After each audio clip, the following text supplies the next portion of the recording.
Ayan, isang magandang gabi mga kapatid, mga brad, Naka-stop na tayo dito.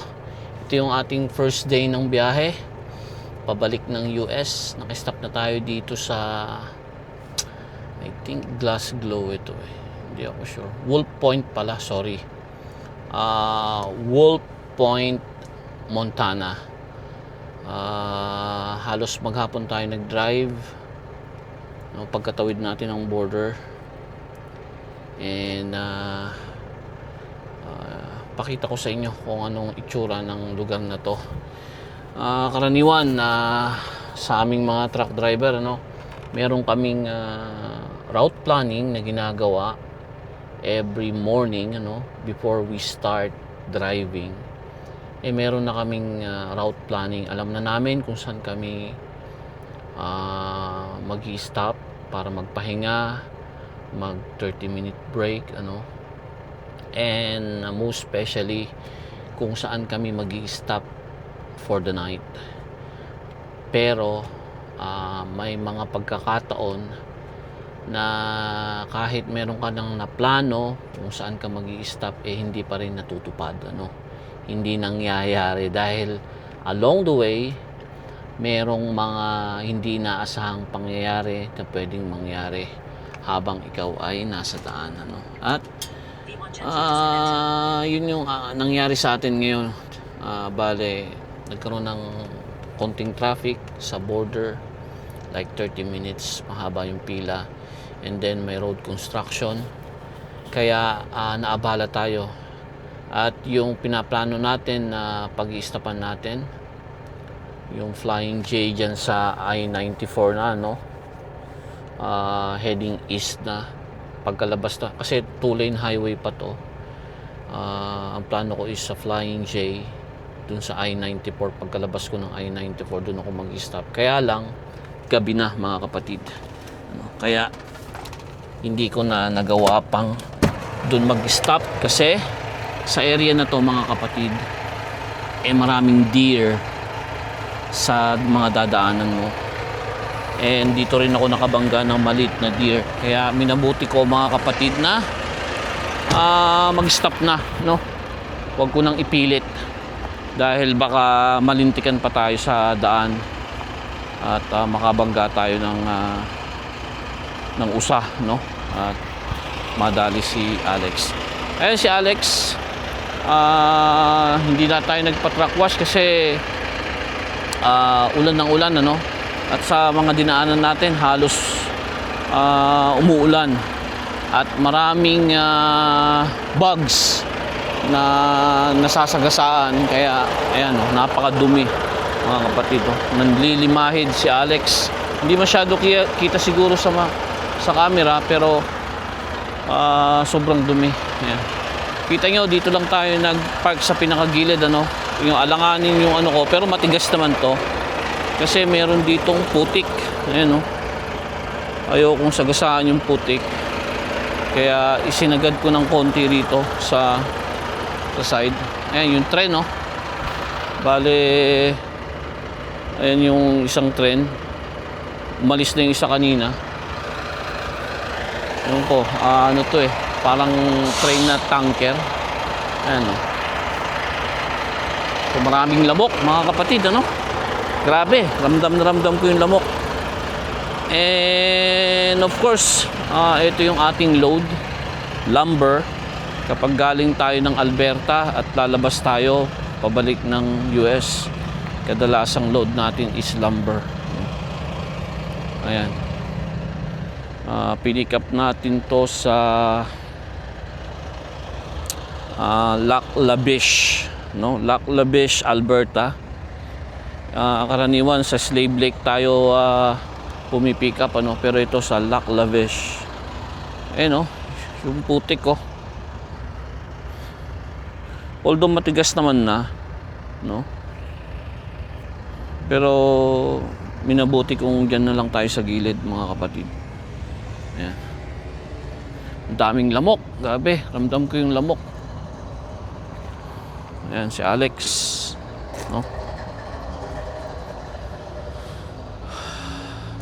So kagaya nga nung nabanggit ko kanina, no, kahit meron kang plano, no, pag truck driver ka dito sa Canada, no, na bumabiyahe sa Amerika, may mga ganitong pagkakataon na kung saan ka na lang aabutan ng gabi, doon ka na magpapalipas ng gabi. Kung hindi ka sanay na mag-isa, no, napakahirap nitong trabaho para sa'yo. Kung hindi ka sanay mag-isa, kasi most of the time, lalong-lalo na kapag ka winter, kadalasan mag-isa ka lang sa buong maghapon at sa gabi, no? Mag-isa ka pa rin. So, sa akin, wala namang problema yun dahil sanay ako mag-isa, no? And, yan, makita nyo, wala pang nakapark. Ang oras na is 8:30 na ng gabi dito ngayon. Pero wala pang mga nakapark na ibang truck, ano? Ako pa lang. Hindi masyadong pinagpaparkan to ng mga truck. Pero nakapag-park na ako dito minsan nung meron dyan nakaharang na tren, naubusan ako ng oras, so iniatras ko na lang dito. So second time ko na to na mag-park dito, mga kapatid. So yun lang, bukas ipapakita ko sa inyo, bali bumili ako ng inverter generator, no? Habang hindi pa winter, bumili na ako, baka sakaling magamit ko pag nag-reset ako, para hindi na aandar yung makina ni Alex, ano? Iniiwasan nating mag-idle hanggat maaari, kasi yung pag-idle ng truck, isa sa mga detrimental sa makina, no? So hanggat maaari, huwag tayong mag-idle. Kaya bumili ako ng inverter generator, ano, na magagamit natin. Sa tingin ko magagamit pa natin ngayon dahil mainit pa. But then sa winter, gamit na gamit yan, mga kapatid. Ipapakita ko sa inyo bukas kung anong klaseng generator yung nabili ko, no? So yun lamang, mga kapatid. Tayo magpapahinga na, kakain, and then after nun magpapahinga na, magkita-kita tayo bukas sa panibagong biyahe ng buhay. Isang magandang gabi.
Good evening. Kahapon na nag-video ko yung naka-stop na ako. Ngayon naka-stop na uli ako, no? Nakapaligo na rin tayo. Pero hindi tayo dito naligo dun sa kung saan tayo nag-fuel. Petro USA yata yun. Kasi mura ang fuel doon, ano? So yan yung itsura nung pinag-stopan natin ngayong araw na to, no?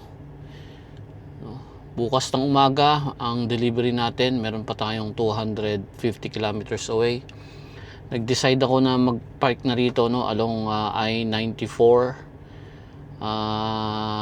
malapit sa Fergus Falls, dito sa may, yung Marathon yata ito, itong fuel station na to, o yung big truck something, parang ganun. First time ko rito nag-stop, mga kaibigan, ano, mga kapatid. And gusto kong ipakita sa inyo yung aking nabiling generator, ano. Hindi ko pa siya nagagamit, pero napalitan ko na siya ng oil, kumbaga na break in ko na siya, no. Kasi kakailanganin natin to sa winter. And of course, kapag nagre-reset din tayo, kakailanganin din tong generator para hindi na mag-idle yung truck. Kasi itong truck ko, meron siyang isang feature na kung saan kapag bumaba na yung battery charge niya, no, to a certain level, automatic mag-i-start yung truck, ano. And also kapag malamig naman ang panahon, ano, meron ding temperature, no, kapag umabot na sa ganung kababa yung temperature, automatic na mag-i-start din siya, no, para painitin yung makina. So dalawa yon yung nagti-trigger ng automatic start nitong truck. And hanggat maaari ayoko na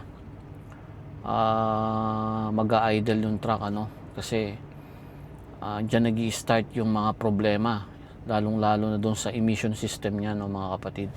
Grabe ang alikabok, ano, yan, may dumating na truck, tornado, mga kapatid, ano, tornado truck. So dyan siya magpapark sigurado.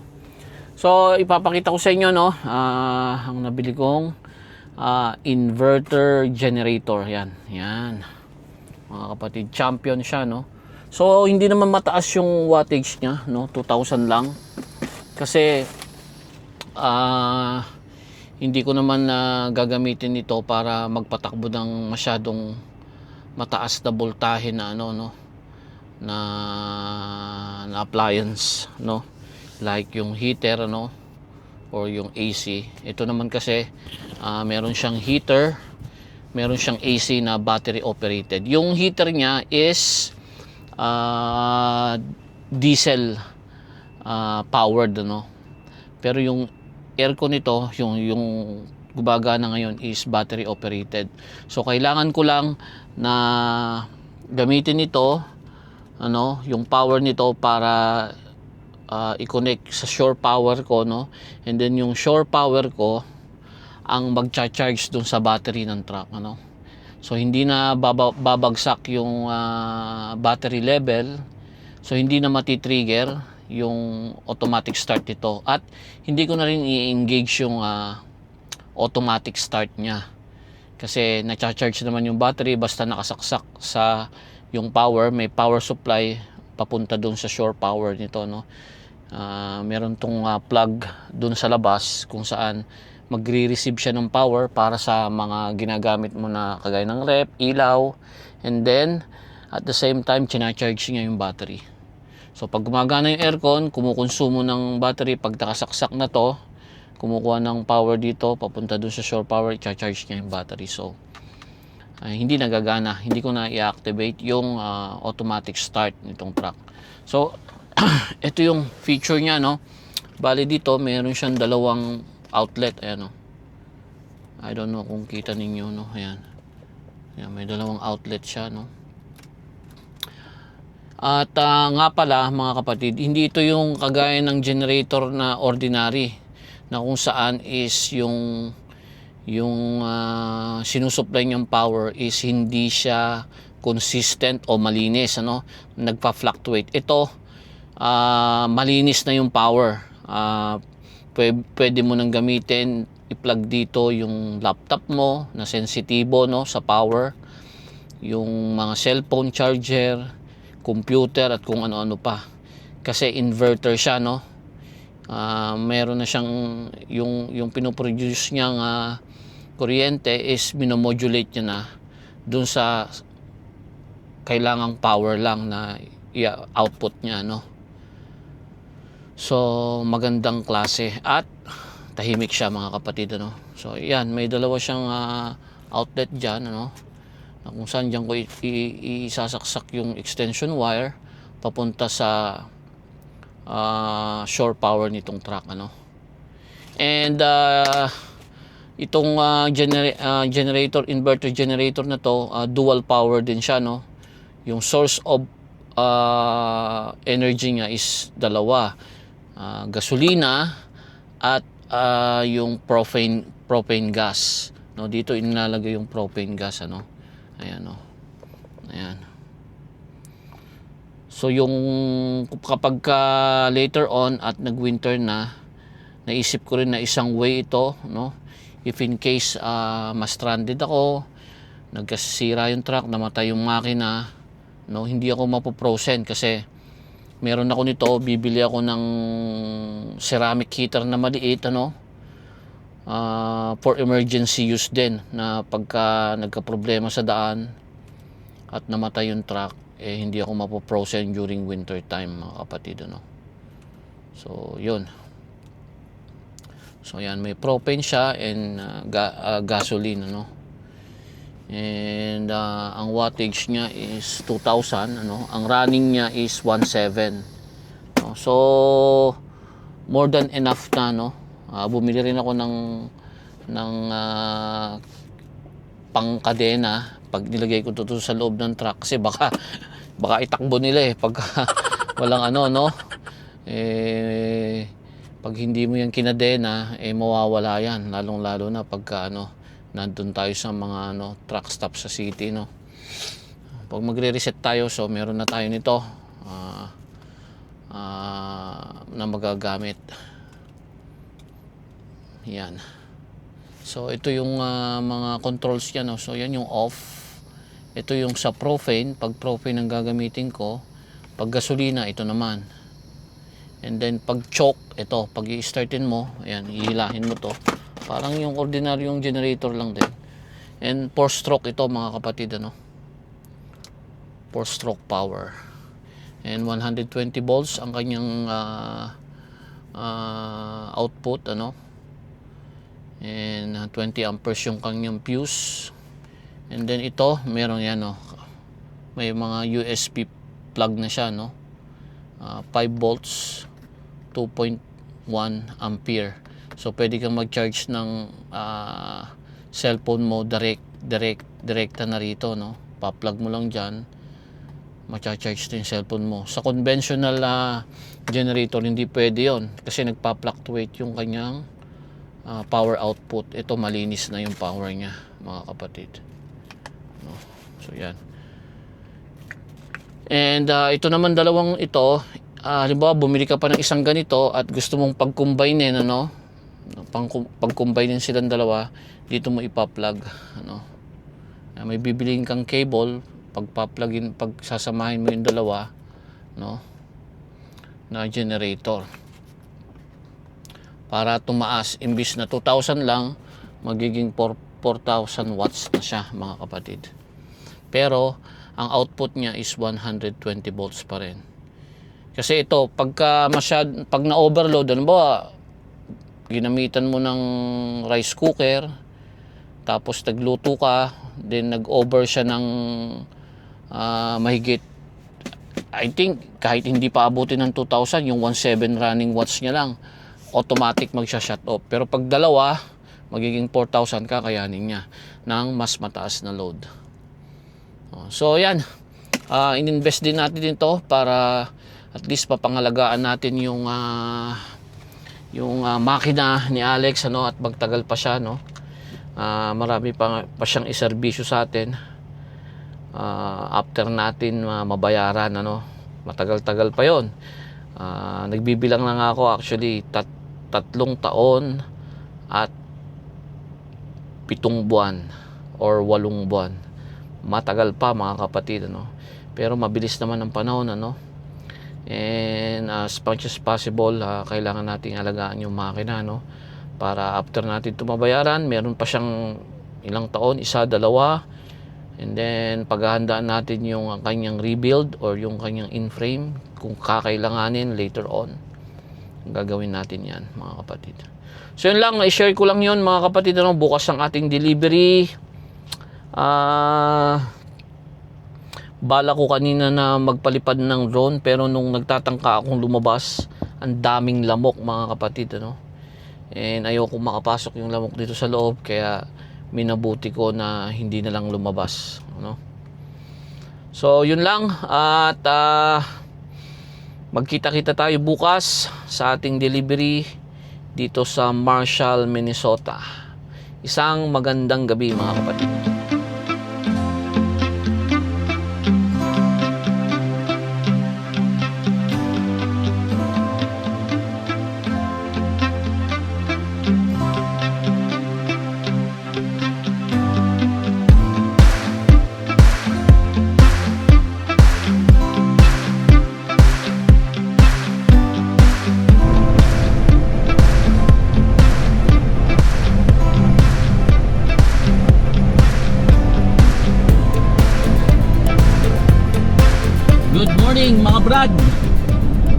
kapatid, nandito na tayo sa delivery natin, Rough Road mga kapatid, ano. Pero yan yun eh, yan yung yan sa left side na yan na building.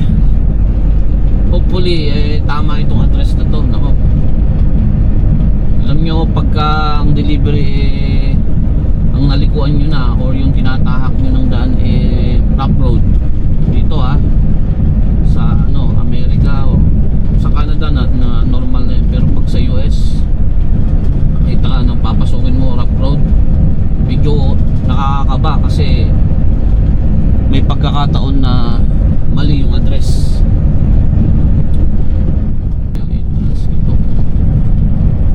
Gawa ng paleta to mga kapatid.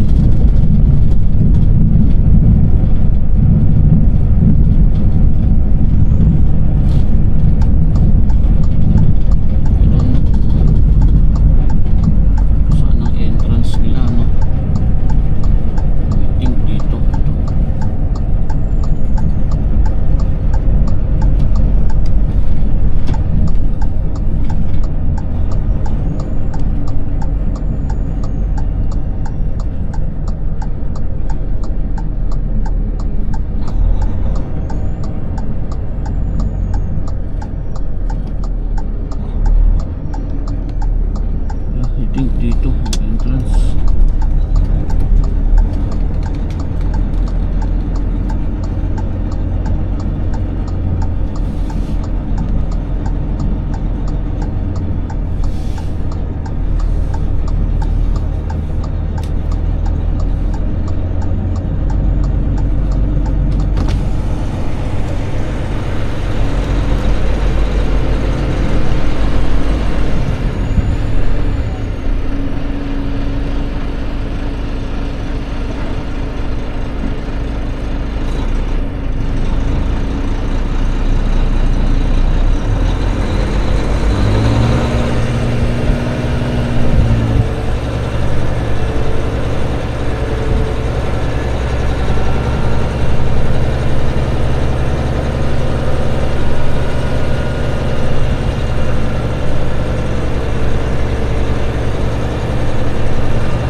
Dito raw ako mag-park. So mag-unstrap na tayo mga kapatid, ano. Ina-unload na tayo. And we're good to go na mga kapatid after nito. Pero the sad part is wala pa tayong load. Wala pa tayong load. So itong company na to nasa gitna ng farm, ano. Ayan, mga farm. And gumagawa sila ng paleta, no. Ayan, galing ng Canada rin yan. Ito itong mga to, Tolko, Canada yan. Ewan ko tong Conifex, pero tong Tolko I'm pretty sure na galing to ng Canada.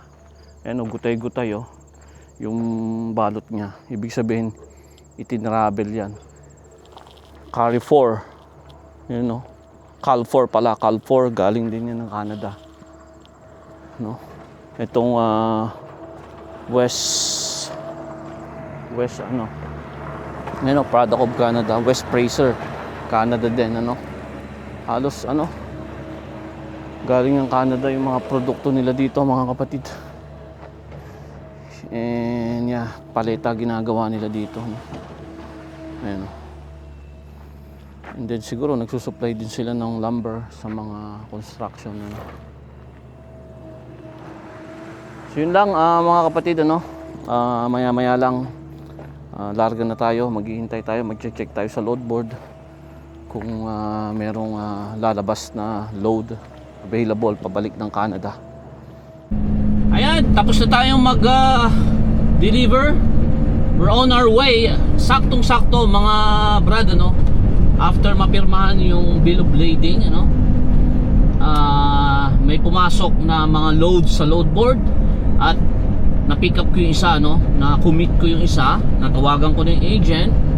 Sabi ko na empty ako, pwede kong pick upin yun bukas kasi yung pick up appointment nun. Sabi ko pwede kong i-pick up yon early morning tomorrow.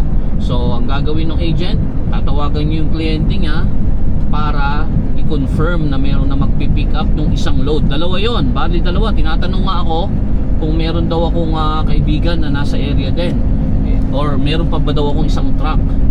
Sabi ko wala, single owner operator lang ako at wala pa akong kaibigan sa Mercer dahil bago pa lang ako. Kaya yon, hopefully mai-assign sa akin yon, ano, hindi 100% pero mga 80% na maibibigay sa akin yung load na yon dahil wala pang tumawag sa kanya. Dalawang available na yon, for sure maibibigay sa akin. Yung load na yon is pipikapin ko sa Iowa City, sa Iowa papunta ng Quebec, Canada, mga brad, mga kapatid. So babalik tayo ng Quebec, sa eastern part tayo ng Canada ulit. So tuloy-tuloy ang ating biyahe. Magkita-kita tayo mamaya. Dadaan tayo sa truck stop, siguro malapit na sa Iowa. Doon na tayo mag-i-stop mamayang gabi, mag-prepare kung ano man ang mga kailangan nating gawin, ano. At yeah, tuloy-tuloy ang ating biyahe. Kita-kita tayo mga kapatid. A few moments later.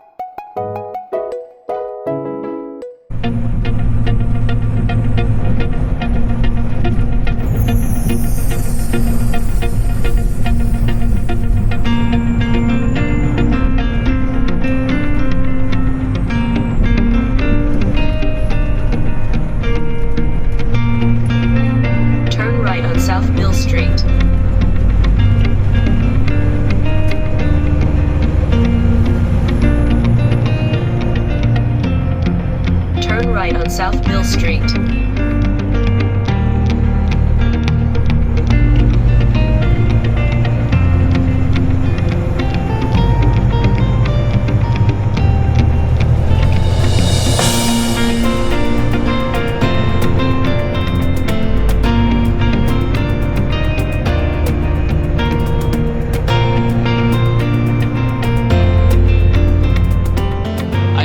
Kapatid, kanina lang meron tayong load na sabi ko, 'di ba?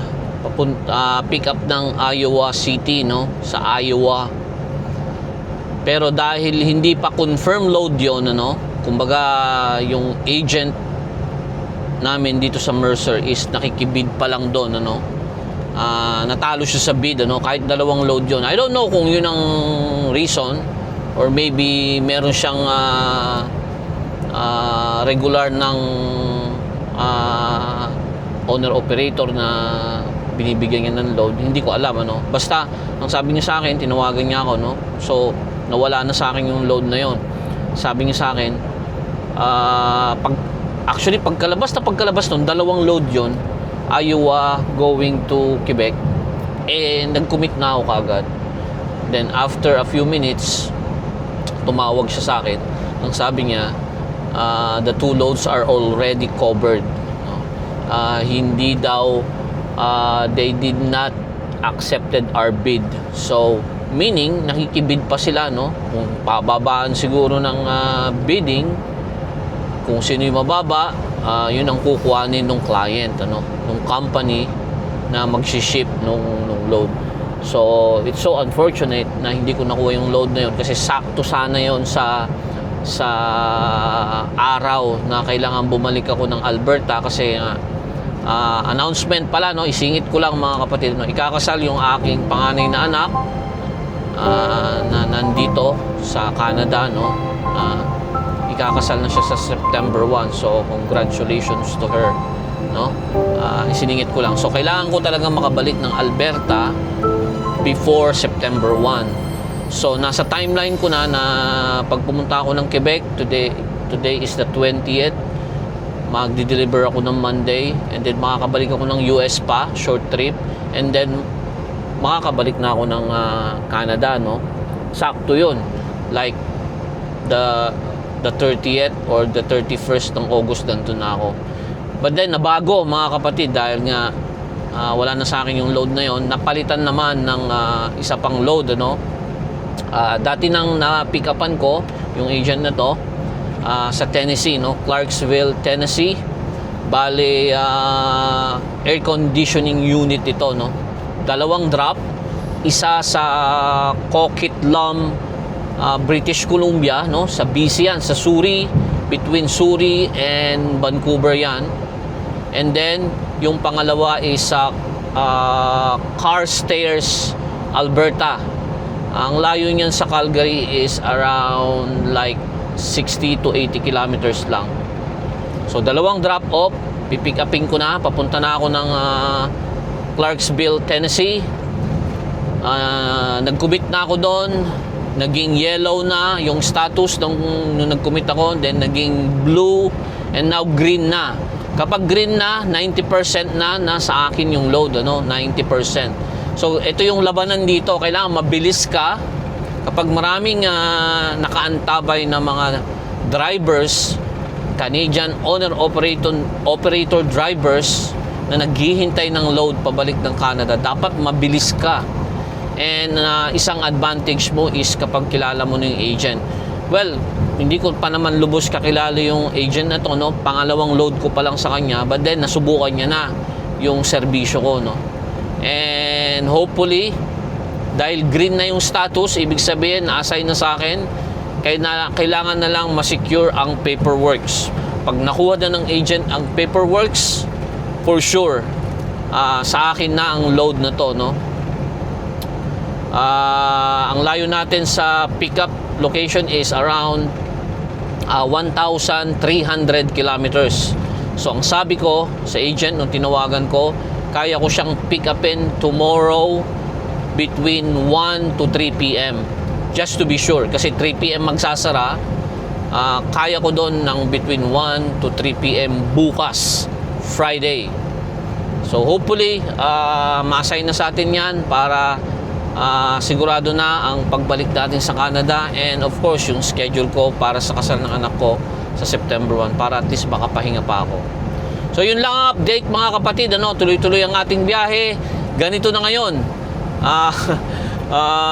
Kahit minsan nakapag-commit ka na sa isang load, ano, nakita mo na sa load board, kailangan mabilis ka na pumick up ng load, mag-click, mag-commit, and then tumawag sa agent to secure the load para sa'yo, no? Kasi kung mabagal ka, maunahan ka ng iba, mawawalan ka ng load. So yan ang labanan dito mga kapatid, ano? So yun lang na-share ko mga kapatid, at for sure I think dito ko puputulin yung video na to para meron akong i-upload mamayang gabi for you mga kapatid, mga brad, para mapanood nyo bukas Friday ng hapon. Ang kaya ko na lang talaga is one upload every week.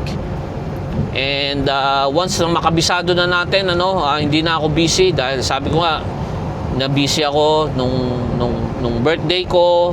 Ngayon ikakasal ang anak ko, bago ako sa company, marami akong inaasikaso mga kapatid, ano, kaya sobrang busy. Kaya ang naipapromise ko lang muna is isang upload every week. Pagtiyagaan nyo muna yan mga kapatid. And again, maraming salamat sa lahat ng ating subscribers at viewers. Please like, ano, yan lang ang hiling ko. Kumbaga, pag napanood nyo yung video natin, kahit hindi nyo nagustuhan mga kapatid, mag-like lang kayo, no. Parang yun na lang yung kumbaga hinihiling ko sa inyo. Madali lang naman mag-click ng like.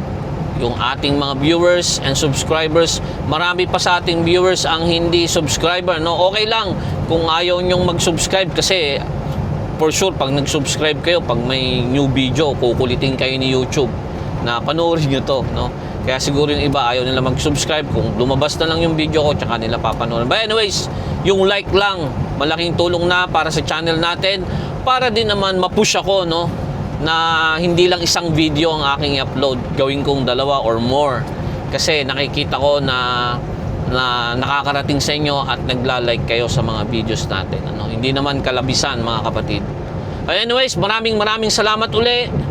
At patuloy ang biyahe ng buhay hanggang sa susunod na video upload natin. Huwag niyong kakalimutan, mata sa kalsada, kamay sa manibela. Manibelang Pinoy, magandang araw po.